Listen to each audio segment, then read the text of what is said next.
If closing your front door brings you relief, it's because deep down, what you truly want is to shut yourself off from the world just to survive.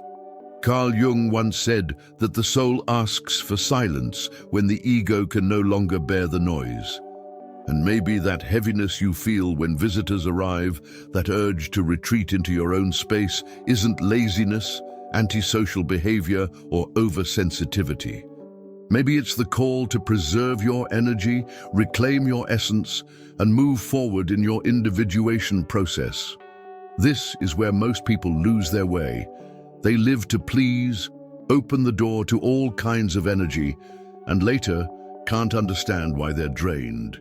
Today, I'm going to show you what this impulse to close the door really means, and how to turn it into your greatest psychic strength. Before we begin, make sure you subscribe and turn on notifications, because here every video is a deep step into your awakening and self-discovery journey. This impulse often starts almost invisibly, a discomfort that appears when the doorbell rings, a body that tenses up knowing someone is on their way. This is the invisible portal, the moment when your energetic field instinctively tries to protect itself before you even understand why. Have you ever felt your body freeze when someone steps into your home without being invited by your soul? That's not oversensitivity, it's the self crying out to preserve energy. Jung knew that the home is more than just a physical space. It's a living extension of the psyche. When the door opens unprepared, it's not just the air that changes. The entire atmosphere shifts. The discomfort doesn't come from the who, but from the when and the how. You are inward, integrating parts of yourself, and suddenly you must put on the persona to interact. It's like interrupting a surgery midway through. The energy that was turned inward is pulled outward, and your body feels it. Your breathing changes, your muscles tense, your focus scatters. You didn't want conversation, you wanted silence, but now your inner territory has been crossed. Most people don't realize the cost of this. You smile, offer coffee, ask about their day, but inside you already feel the weight. The persona steps in, but not without charging a price. It's energy stolen from the restoration process of the self to sustain an interaction you never asked for. And this theft is silent. No one sees it, no one talks about it, but you feel it, like shifting gears in the middle of a steep climb without warning. The internal engine loses power. Spirituality calls this an invasion of your field. Jung would call it a break in the flow of individuation. It doesn't matter how much you like the person, at that moment they're occupying a space that wasn't available. And the more it happens, the more you feel like a stranger in your own home. The door is a portal, and portals require guardians. In your case, that guardian is your awareness. Respecting that boundary isn't selfish, it's self-preservation. When you let anyone cross that portal unprepared, you send the self the message that your inner space is not a priority. That weakens your energy, corrupts your center, and gradually erases the feeling of home as sanctuary. Sometimes, closing the door is the most spiritual act you can perform. It's saying only what nourishes comes in here. When you understand this, you start to see that every corner of your home reflects something about who you are inside. That's when the house stops being just a house and becomes a mirror of the soul. Jung said that everything we build in the external world is a reflection of our internal world, and the home is its truest portrait. It doesn't matter if you live in a palace or in a small bedroom, every detail holds a piece of yourself. The state of your rooms reveals the state of your psyche. Accumulated mess reflects internal chaos, while excessive order can reveal control or fear. The door is the sacred boundary between what is yours and what belongs to the world. When someone crosses it, they're not just stepping on your floor. They're entering a symbolic territory where every object, color, and arrangement tells a story about you. That's why the discomfort towards certain presences is not merely social. It's a reaction to energy that threatens to misalign your psychic space. Pay attention to how you arrange the place you live in. That corner you avoid cleaning may be the exact metaphor for something within yourself you've been postponing dealing with. That window you never open might symbolize an area of your life that hasn't seen light in a long time. In spirituality, each room represents an aspect of being. The kitchen is where ideas and emotions are cooked before being served to the world. The bedroom is the realm of intimacy, where the self rests and regenerates. The living room is the persona, the space prepared for the eyes of others. Once you understand this, you realize that caring for your home is caring for your soul, and that allowing access without awareness is like opening the psyche to influences that don't always build you up. The most important boundary is not the lock. It's the clarity about who and what you allow to cross it. And here lies something few dare to admit. There are people who, even smiling, carry an energy that rearranges your inner furniture in a negative way. They meddle with the invisible layout of yourself. Protecting your home is protecting your soul. It's having the courage to say, "Not today," without guilt. Because, just like in individuation, the physical space needs periods of withdrawal so that internal transformation can happen. When that space is respected, it becomes not only a mirror, but also an ally in building your most whole and authentic self. But not everyone accepts being left outside that boundary, and that's when your shadow begins to react. When someone crosses your door, it's not just the self that registers their presence, your shadow awakens as well. Jung described the shadow as the guardian of the most repressed and vulnerable parts of the psyche, the one that reacts before reason can grasp what is happening. It's this invisible sentinel that stirs when it senses your physical or emotional space has been crossed. Sometimes it's just a subtle discomfort, a sharper look, tension in the shoulders, a desire to keep your distance. Other times, it's visceral. The chest tightens, the body arms itself, the mind looks for exits. This happens because another's presence can trigger forgotten memories, old fears, and carefully stored insecurities. The shadow doesn't check your emotional calendar to see if it's a good time to open those drawers. It just reacts. And this reaction is never random. It's a clear signal that something sensitive has been touched. The problem arises when, instead of listening to that signal, you put the persona in control. You smile, chat, pour coffee, while inside something pulses like a muffled alarm. This suppression comes at a high cost. The shadow doesn't disappear, it simply retreats, gathering energy to appear later, usually in more intense or explosive situations. Spirituality reminds us that such discomforts are invitations to see parts of ourselves that are still not integrated. It may be fear of judgment, memories of toxic relationships, or simply the exhaustion of being exposed when the soul needs retreat. The key is that instead of pushing it down, you ask, "What exactly is bothering me right now?" And that opens an internal space where reaction can turn into understanding. In that moment, the shadow stops being merely reactive and becomes informative. Few understand that the shadow is not the enemy of boundaries. It is the boundary itself.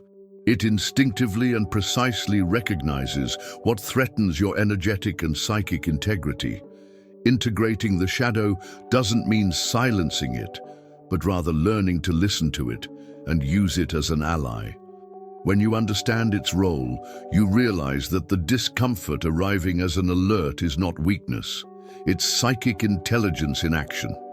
The real danger lies in living without this integration, because then the persona takes the place of the shadow, and soon you find yourself performing even within your own sanctuary. What should be your freest, truest space becomes a stage where you act for others.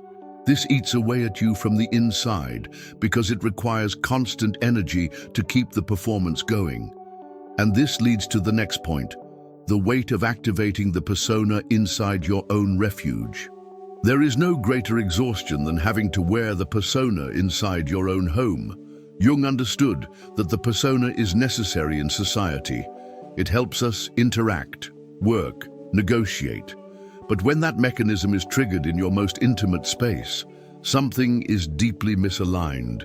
Your home should be the place where the self breathes without filters, where your essence moves freely without the need for a performance. Yet if every time someone walks in, you feel you must monitor your tone, your posture, your words, then the sanctuary becomes a stage, and a stage demands performance. With each forced smile, each swallowed, "I'm not okay," the energy meant to nourish your center is diverted to sustain the act. This is not hospitality, it's social survival dressed up as politeness, and no one can live in a constant state of performance without drifting away from themselves. The issue is that this performance doesn't just drain you, it sends a silent message to your unconscious: my true self is not safe here. Over time, the self begins to retreat. Your house may look physically the same, but psychologically it loses its status as a refuge. It becomes a territory where the persona rules and where the soul no longer feels fully allowed to exist. It's like living in a room full of cameras. You still move, but every step is calculated. That constant sense of surveillance, even when the watcher is simply an uncomfortable presence, stops you from relaxing, recovering, and reconnecting with yourself. Spirituality teaches that the home is a living, energetic field. If it is fed by falseness and tension, it starts reflecting that in every corner, every object, every feeling you have when you cross the door. Wearing the mask inside your own sanctuary is living under a silent contract of exhaustion. It is unconsciously agreeing to trade authenticity for acceptance, and this trade is never fair because you always give more than you receive. The bill eventually arrives. Lack of energy, irritability, and loss of connection with what truly nourishes you. A home that should strengthen the self only does so when it's empty. That is a red alert. It means the most sacred space in your life only serves its purpose in the absence of others. Breaking out of this pattern takes courage. Courage to say, "In here, I don't perform," and to withstand the discomfort that statement might cause. Because when home stops being a stage, it returns to being a sanctuary. And it is in that recovered silence that the call of the hermit archetype begins to echo. There comes a moment when the soul starts asking for less noise and more stillness. This is the call of the hermit archetype, which Jung linked to the need for retreat in order to hear one's own truth. It is not isolation out of fear, it is withdrawal born from maturity. The hermit doesn't run from the world, he steps back to see it more clearly. In spiritual terms, this is when energy stops dispersing outward and begins concentrating in the core of the self. You realize it's not large crowds or endless conversations that strengthen you, but the space to think, feel, and reorganize. The hermit's call doesn't arrive wrapped in appealing invitations. It comes as restlessness, fatigue from empty talk, impatience with shallow interactions, and an almost physical need to close the door and be with yourself. It's life saying, now is the time to walk inward. This inward journey is often counterintuitive because society conditions us to seek validation externally, to measure our worth by the acceptance of others. The hermit breaks away from this. He understands that silence is not emptiness. It is fertile ground. In withdrawal, the most subtle voices of the self become audible. By stepping away from the noise, you begin to discern which thoughts are truly yours and which are echoes of the persona trying to please. The hermit archetype invites the courage to face transformative solitude, the kind that does not weaken you, but rebuilds you. Here, the initial discomfort gives way to a sense of cleansing, as though each minute without external interference removes layers of falsehood accumulated over the years. And it is precisely in this process that you begin to see that the inner world is as vast as the outer one. Following the hermit's call doesn't mean abandoning the world. It means choosing interactions that nourish rather than drain. It means recognizing that, in order to keep growing, you need periods of pause, introspection, and silence.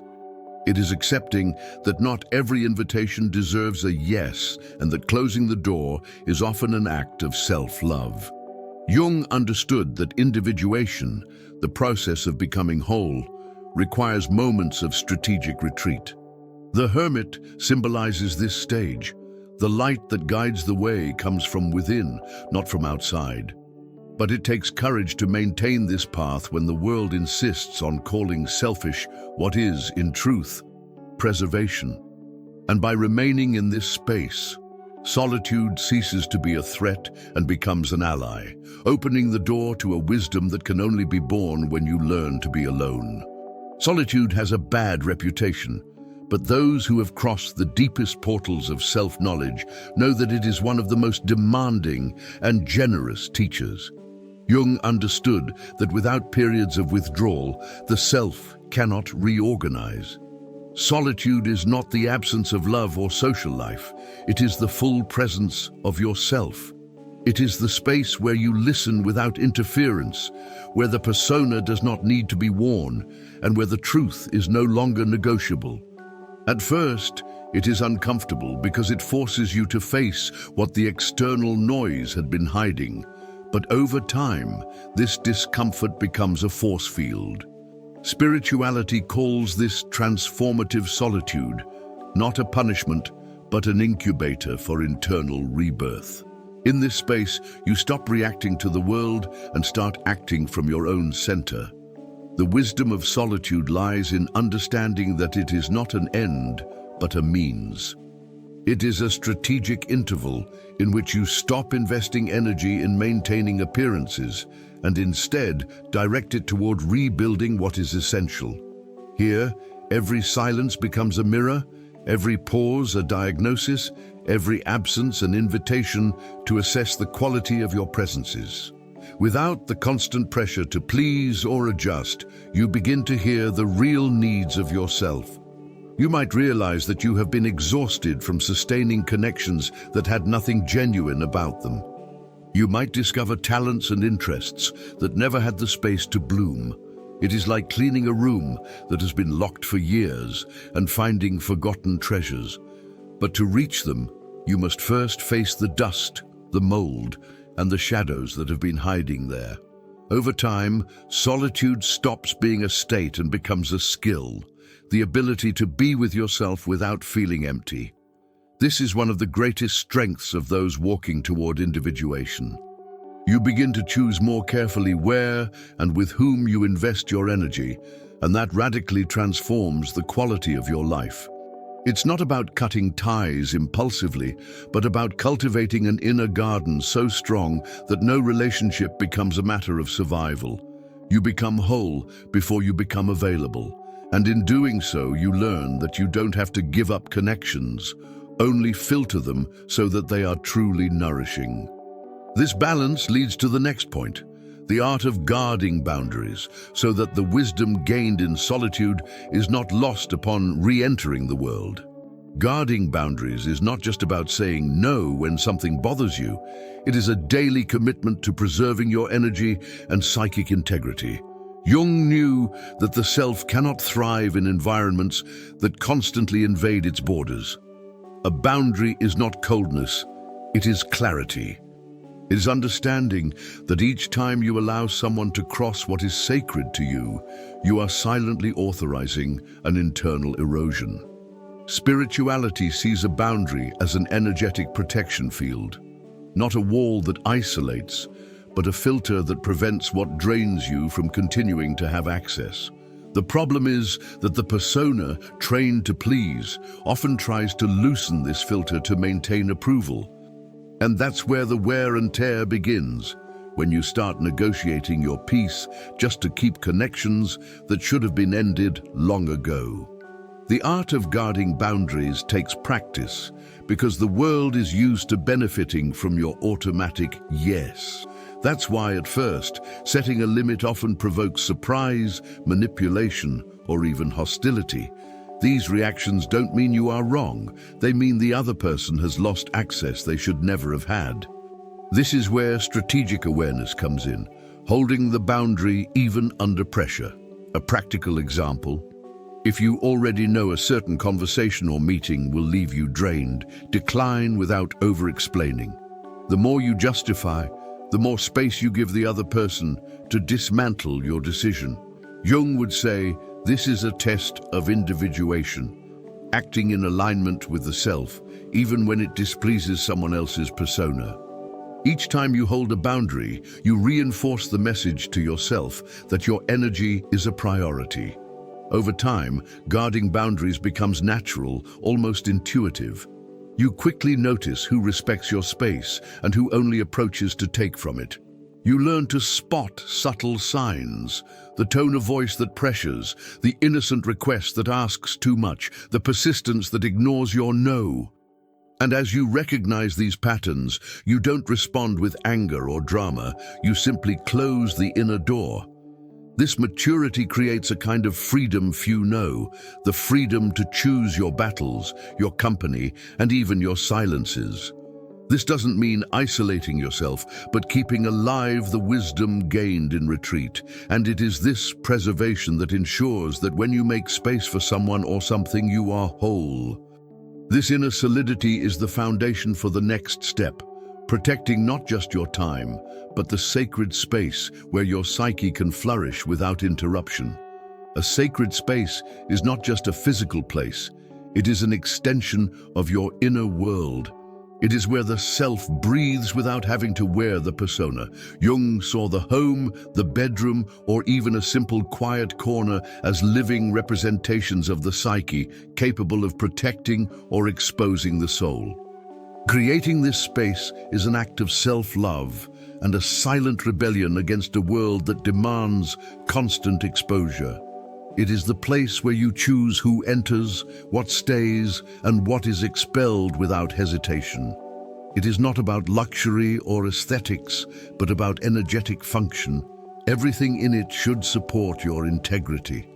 What many don't realize is that if you don't protect your space, someone else will occupy it, physically, emotionally, or spiritually.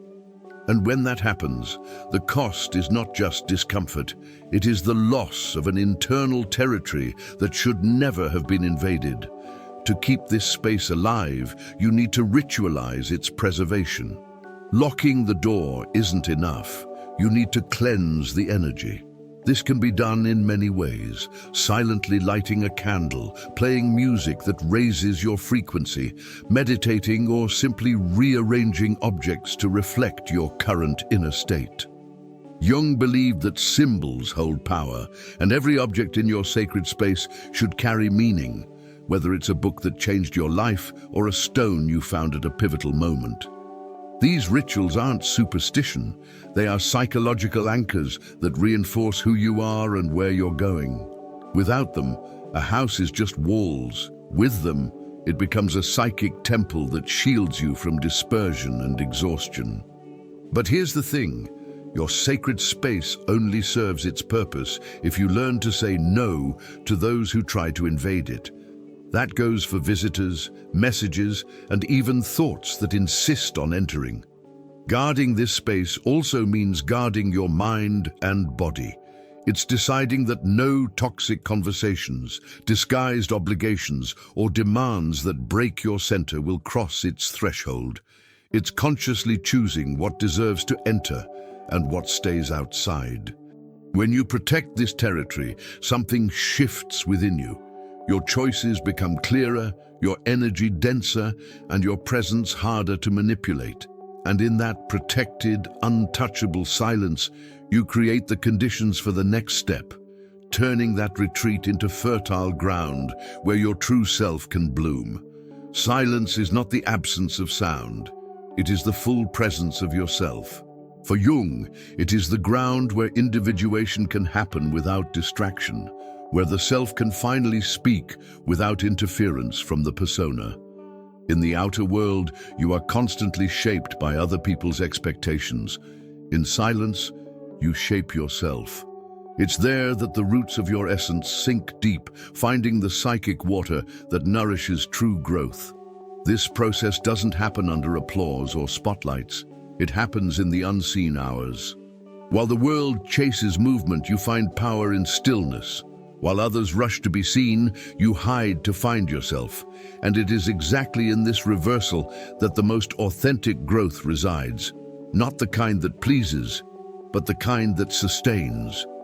Blooming in silence is often an act of resistance. It's refusing the urgency of display, the pull to validate every step through external approval. It's choosing to grow where the roots are safe, even if no one notices the flowering taking place within. Think of how a seed works in darkness, breaking itself open to create life before showing the world its first leaf.